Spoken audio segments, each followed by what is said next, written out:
নিউজের পর্দায় আপনাদের সঙ্গে আমি মৌমিতা। যে বিশেষ খবরে চোখ রাখবো, আমরা সবাই জানি বর্তমানে বাংলা ভাষায় কথা বললেই বাংলাদেশি সন্দেহে আটক করা হচ্ছে ভিন রাজ্যে কর্মরত পরিযায়ী শ্রমিকদের। আর এরকমই 7 পরিযায়ী শ্রমিক আজ ছাড়া পাওয়ার পরে হরিশ্চন্দ্রপুরে রীতিমতো আতঙ্কগ্রস্ত মন নিয়ে বাড়ি ফিরলেন। হরিয়ানার গুরুগ্রামে বাংলাদেশের সন্দেহে আটক হওয়া মালদার হরিশ্চন্দ্রপুর থানার রাঙ্গাইপুরের 7 জন পরিযায়ী শ্রমিক অবশেষে মুক্তি পেয়ে আজ সকালে ফিরলেন নিজের গ্রামে। তবে মুক্তির আনন্দের থেকে বেশি রয়েছে চোখে মুখে আতঙ্ক আর অনিশ্চিত ভবিষ্যতের সংখ্যা। বাড়ি ফিরলেও এখনো তারা জানেন না সামনে কি কাজ করবেন, সংসারই বা চলবে কি করে। প্রাণটা নিয়ে ফিরে এলেও জীবিকার প্রশ্নে তারা অসহায়। আজ সকালে ওই শ্রমিকদের সঙ্গে তাদের বাড়িতে গিয়ে দেখা করেন জেলা পরিষদের সদস্যা এবং ব্লক তৃণমূল সভানেত্রী মার্জিনা খাতুন। আশ্বাস দেন দল তাদের পাশে আছে। গতকাল স্থানীয় বিধায়ক তথা রাজ্যের প্রতিমন্ত্রী তাজমুল হোসেন শ্রমিকদের পরিবারের সঙ্গে কথা বলে জানিয়েছেন ক্ষুদ্র ব্যবসার জন্য লোন করিয়ে দেওয়া হবে। তবে এলাকায় স্থায়ী কর্মসংস্থান আদৌ হবে কিনা তা নিয়ে সন্দিহান স্থানীয়রাও। কারণ অতীতেও অনেক প্রতিশ্রুতি থেকে গিয়েছে শুধুমাত্র কথার মধ্যেই। আর এই পরিস্থিতিতে বিজেপি কটাক্ষ করে বলেছে তৃণমূলের এই আশ্বাস আসলে ভাঁওতাবাজি ছাড়া আর কিছুই নয়।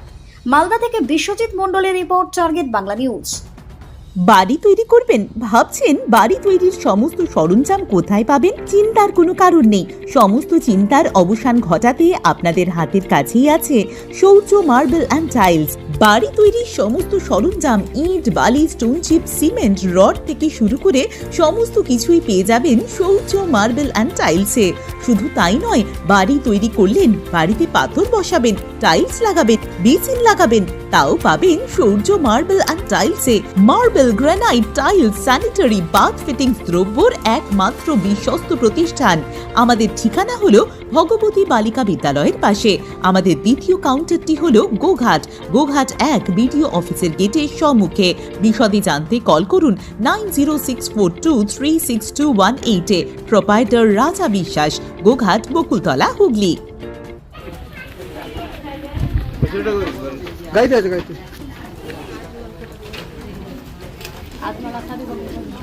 বলছি তোমাদেরকে কবে আটক করছিল আর কোথায় কাজ করছিল?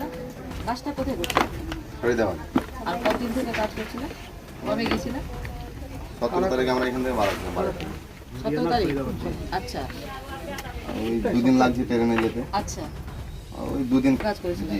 আচ্ছা, 22 তারিখে আমরা এটা ধরে নিয়ে গেছি। আচ্ছা, পুলিশ না, পুলিশ না, ওরা সিআইডি লোক আছে। আচ্ছা, এসে মানে তোমরা বাংলা ভাষা কথা বলছিলা? বাংলায়? হ্যাঁ। তোমাদেরকে জিজ্ঞেস করছে কোথায় বাড়ি? না, জিজ্ঞেস করে দেখি কোথায় বাড়ি, আধার কার্ড দাও। আচ্ছা, আমরা তো আধার কার্ড দিলাম। ওরা একটা ওই কি ডিসিশন ক্যাম্প বলছে না কি বলছে, আমি ওটা বলতে তো যা সিধা বলতে বলছে ধর্মশালা বলো করে। হ্যাঁ, তো ওখানে আমাকে রেখেছিল। তো 4 দিন হলো, 5 দিন হলো, তা কোনো কাজ হচ্ছে না। ওখানে 4-5 দিন ধরে আটকে রেখেছিল। হ্যাঁ, 4-5 দিন ধরে আটকে রেখেছিল। 5 দিনের পরে আমাদেরকে ছেড়েছে।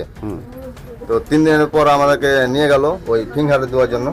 3 দিন আমরা 3 জন ছিলাম, আর ওই আসামের ছিল, কলকাতার ছিল। তো আমরা মানে এক গাড়ি গেলাম। তো আমাদেরকে বলছে খাড়ো করে একটা লাইন করে খাড়ো করলো সব দিকে 34 জন লোককে। তো 34 জন লোককেই বলেছে কি দুটা করে গুলি মারা দে না, আর যদি কম পড়ে তো আরো গুলি নিয়ে যা, কিন্তু দুটা করে সবাইকে গুলি মারবে, এনকাউন্টার করে দেবে। হ্যাঁ, এই কথাটা আমাকে বলেছে।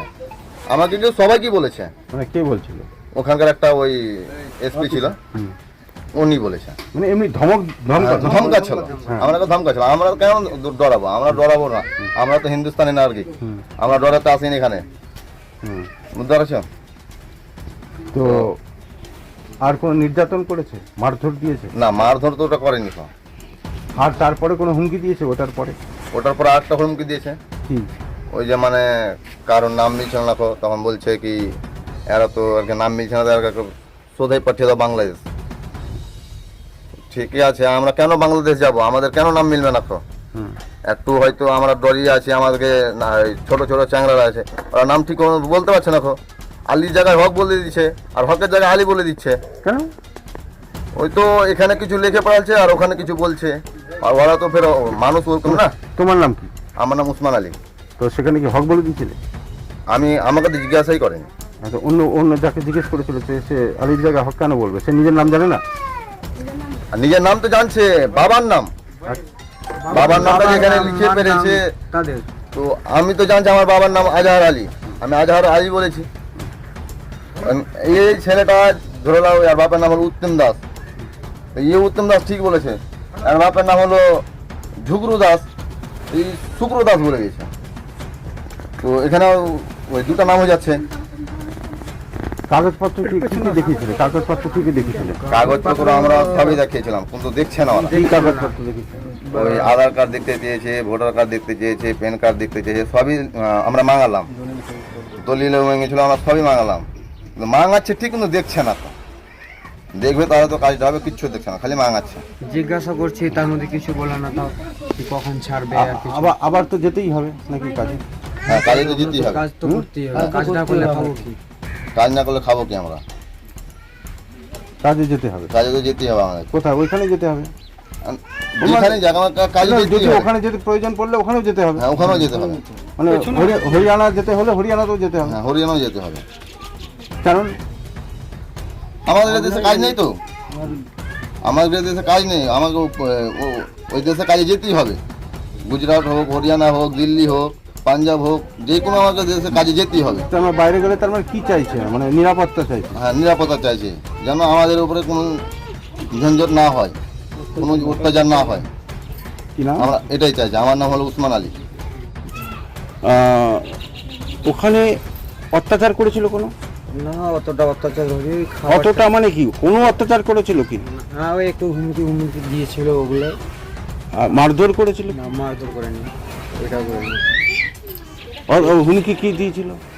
এই তো এগুলা বলছে, तुम बांग्लादेशी हो, तुम उधर का हो, तुम साला इंडिया में आ गया, हमारा पैसा लूट के लेके जाएगा पंजाब का। हाँ, वैसा ऐसा बोल रहा है वो। এরকম বলছিল? হ্যাঁ, কিন্তু কোনো মারধর করে তাদের অত্যাচার করা, অন্যরকম জামা কাপড় খুলে রাখা, এরকম কিছু হয়েছিল? না না, এরকম হয়নি। মানে নগ্ন করে রাখা, জামা কাপড় খুলে কাজ করানো, এরকম কিছু হয়েছিল? না না। জোর করে কোনো কাজ করানো হয়েছিল? হ্যাঁ, জোর করে বলতে কি, যে আমরা আগে ধরে নাও, বলতো কি বাসন টাসন দিয়ে নিয়েও, কিছু সামান আনতে হলে, মানে আলু চাল ডাল কিছু হলে, ওগুলো আমরা কি বলবে নিয়ে আসে রাখ। কোথায়? ওখানে আমাদের ওখানে বৃদ্ধাশ্রমে যেখানে রেখেছিল। ওটা কি বৃদ্ধাশ্রমে রেখেছিল? বলতে পারছি না, ওরাও ঠিক খবরটা বলতো না, আমরা খুব জিজ্ঞাসা ট্রাই করেছি, বলিনি।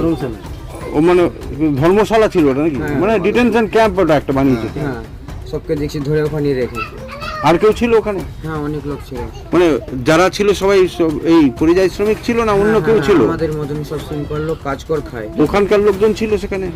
ওখানকার বলতে কি সব ইসের ছিল, আসাম গুয়াহাটি, তারপরে মানে সবাই এরকমই? হ্যাঁ, আমাদের মতন সিম্পল লোক, কাজ কর খায়, হ্যাঁ। এই হলো ব্যাপার। কতদিন থাকতে হলো ওখানে? আমরা বেশি দিন থাকতে পাইনি, 10 দিন। ওখানে খাওয়া দাওয়ার কি দিচ্ছিল? শুধু ডাল আর ভাত। প্রথম দিন দিয়েছিল অতটা ভাত, একদিন দুদিন রুটি দিয়েছিল, একটা দুটা করে, আচ্ছা আর কিছু না। মানে পেট ভরা খাবার ছিল কি না? না, অতটা ধরতে গেলে না, পুরাটা না।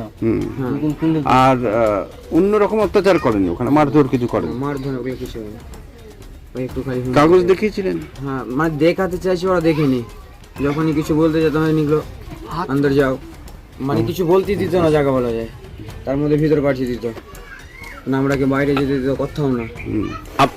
আবার তো যেতে আবার তো ওখানে যেতে হবে? হ্যাঁ, আমরা তো যেতেই হবে, কাজ করতেই হবে, নি খাবো কি, আমার কামানে বলে কেউ নাই। এখানকার যারা বিধায়ক আছে, মন্ত্রী বলছে নাকি 5 লক্ষ টাকা করে লোন করে দেওয়ার ব্যবস্থা করবে, সেটা দিয়ে হবে? তাহলে কি আর? হ্যাঁ, তো হয়েই যাবে না। এখান থেকে কাজে অন্য কোথাও যেতে হচ্ছে হ্যাঁ। কেন? ওই তো আমাদের এদিকে কিছু হচ্ছে না, কিছু জমানো করতে পারছি না, বাইরে যাচ্ছি তো। এখানে কোনো কাজ নেই? না। হ্যাঁ? এখানে কোনো কাজ নেই? না। হ্যাঁ, মানে এখানে কি কোনো জমি আছে বা অন্য কোনো কাজ নেই? রোজগারের কিছু নেই? জমির কাজ ওগুলা তো কিছু হবে না, রোজগার নেই? না, ওগুলো কিছু না। মানে তাই যেতে বাধ্য? হ্যাঁ, যেতে বাধ্য আমরা। তো সবাই যাবে তাহলে? হুম, তা আবার ওইখানে যেতে হবে? সে ওখানে হোক চাল কোথাও হোক, আর যেতেই তো হবে, তো আমরাকে তো সুরক্ষা তো চাই না। এখানে এসে তাহলে কাজ, এখানে তো মুখ্যমন্ত্রী বলছে এখানে থেকে যেতে। তো এখানে কাজ করে ওরকম সে করবো যে আমরা আর কিছু কাজ দিলে আমরা ঠিকই করবো, কিন্তু কাজ তো নেই। কাজ নাই, কি করে খাবো তাহলে আমরা? আমাদের জমি নাই, কিছু নাই, কাজ করেই খেতে হয়, চাই বাড়িতে ধান কাটি, চাই বাইরে কাজ করি, সময় সব কাজ করতে হবে। মানে মুখ্যমন্ত্রী যদি বলে তাহলেও কোনো লাভ নেই এখানে থেকে, মানে কাজ না দিলে, হ্যাঁ তাই তো? হ্যাঁ হ্যাঁ। কি নাম? পরশন দাস স্যার, হুম, পরশন দাস। একটা সমস্যা হচ্ছে, ওরা তো আপনার সামনেই বলছে যে কাজ এখানে নেই, তো বাধ্য হচ্ছে যেতে ওখানে। কি বলছেন আপনি? শুনেন, দিদি বলেছে কর্মশ্রীর মাধ্যমে এখানে কাজ হবে, এখানকার শ্রমিকরা এখানে কাজ করবে। যেহেতু বিজেপি সরকার আমাদের 2021 সালের পর থেকে সমস্ত টাকা পয়সা বন্ধ করে দিয়েছে, এনআরজিএসের টাকা বন্ধ, বাংলার বাড়ি বন্ধ, বাংলা আবাস যোজনা বন্ধ, সমস্ত কিছু কিন্তু বন্ধ করে দিয়েছে বলে আজকে এনআরজিএসের টাকা পাচ্ছে না, কাজ হচ্ছে না। 100 দিনের টাকা, 100 দিনের কাজ কিন্তু সেখান থেকেই এখানকার পরিযায়ী শ্রমিকরা যারা ছিল তারা কিন্তু কাজ করতো। কিন্তু তবুও দিদি 100 দিনের বদলে টাকা দিয়েছে, কাজ করেছে। কিন্তু এখানে তো বিজেপি সরকার সমস্ত কিছু বন্ধ করে দিয়েছে। কিন্তু বন্ধ করার আগেও তো ওরা যেত, বন্ধ তো না হয় হলো, কয়েক বছর হলো বন্ধ করেছে, গেছে। কিন্তু ওরা তো আজকে নতুন যাচ্ছে না, শুনেন। ওরা তো আরো আগে থেকেই যাচ্ছিল।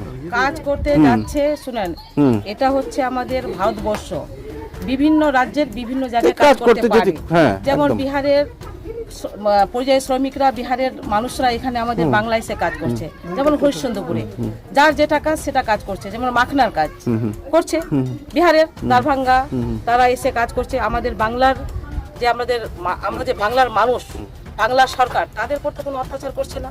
কিন্তু বিজেপি যেগুলো শাসিত রাজ্যে বাংলা ভাষায় কথা বললে বাংলাদেশি বলে তকমা দিচ্ছে। এটা কিন্তু আমরা বিজেপি সরকারকে আমরা ঘৃণা জানাচ্ছি। কিন্তু একটা তো স্বীকার করে নিচ্ছে যে সেই অনুযায়ী চাকরি বা কাজের তো একটা অভাব রয়েছে বলেই তো যাচ্ছে, এটা তো খুব স্বাভাবিক। না, মানুষ কাজ যাচ্ছে, মানুষ শুনেন, মানুষ তো ওরা বিভিন্ন যেটা বলছে জায়গায় সেটা শুনেন, সেটা কি খুব, বিভিন্ন ওরা যেটা জায়গায় বললো বিভিন্ন মানুষ কাজ করতেই পারে। এটা সব জায়গায় মানুষ, এখানকার লোক যার যেটা কাজ, না। ও তো বললাম যে মানে যেখানকার মানুষ হয়তো এখানকার মানুষ ওখানে গিয়ে হয়তো কাজ করছে, হয়তো কোথাও সিমেন্টের কাজ করছে, আর কিছু করছে, কাজটা করতেই পারে। যার যেখানে হয়তো বিহারের লোক আছে, অনেকে ট্যাক্সি চালাচ্ছে, আর কিছু চালাচ্ছে, কোথায় তো অত্যাচার হচ্ছে না। কিন্তু বাংলা ভাষায় কথা বললে এটা অত্যাচার হচ্ছে, বাংলাদেশি বলে তকমা দিচ্ছে। কতুলপুরে সর্বপ্রথম এমআরআই পরিষেবা যুক্ত 110 বেডের মাল্টি স্পেশালিটি হসপিটাল হলো মেডিকেয়ার জেনারেল হসপিটাল। স্বাস্থ্যসাথী মান্যতাপ্রাপ্ত এই হসপিটালে রয়েছে AC, non AC cabin, modern OT, ICCU, NICU, micro surgery, dialysis বিভাগ, ব্রেন ও spine surgery, cancer surgery, lift সহ নানান পরিষেবা। এছাড়াও রয়েছে সিটি স্ক্যান পরিষেবা যুক্ত নিজস্ব ডায়াগনস্টিক সেন্টার, ডক্টর চেম্বার্স, ওষুধের দোকান সহ 24 ঘন্টা অ্যাম্বুলেন্স পরিষেবা। 24 ঘন্টা অ্যাক্সিডেন্ট এমার্জেন্সি, রোগীর সুচিকিৎসা, সুপরিষেবা এবং সুস্বাস্থ্যই হলো আমাদের মূল লক্ষ্য। ঠিকানা সরিষাদিঘি, কতুলপুর, বাঁকুড়া। যোগাযোগ নম্বর 9434216662 অথবা যোগাযোগ করুন 9732212924 এই নম্বরে।